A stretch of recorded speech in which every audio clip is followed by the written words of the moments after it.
Hello everyone. So let's talk investment strategies.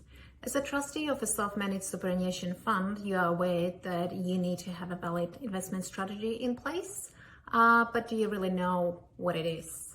Essentially, it's simply a plan for making, holding and realizing any assets or investments within the fund.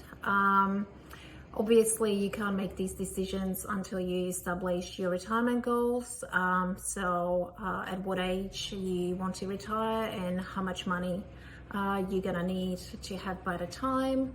And obviously, this affects any investments, objectives and decisions that you're gonna make. A valid investment strategy needs to be in writing, and there are several things that need to be included and considered for this investment strategy to be compliant and pass through the audit. These are essentially risk and return. So obviously everyone's situation is different. Members are different age, they have different risk perceptions, and therefore every fund's going to differ in the investments included in the investment strategy.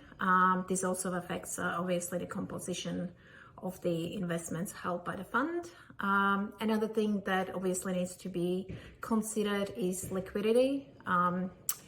There's no point having all the assets in the shares if you know that you're going to have some bills due, or if you have some members drawing a pension. So you need to make sure that you have the ability to pay any benefits. And least but not last, is considering any insurances. So every SMSF trustee needs to consider whether the self-managed super fund needs to hold either life insurance or TPD insurance on behalf of the members. Now, this doesn't necessarily say that you must hold insurance. You really just need to consider their circumstances. Sometimes it's more beneficial for them to hold their insurances in their own name, or sometimes they simply have a large amount of investments in their own name as well, where the insurances are not required. You need to remember that investment strategy is not really a set and forget kind of thing. It needs to be updated. How often? It depends.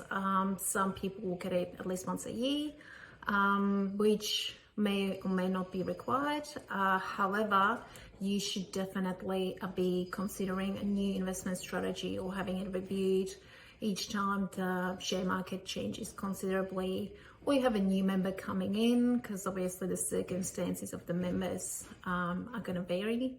And also when members start drawing a pension just for the reason that the risk preference might be a lot lower, and there's going to be more funds required to be in a self-managed super fund to be able to pay for the pension.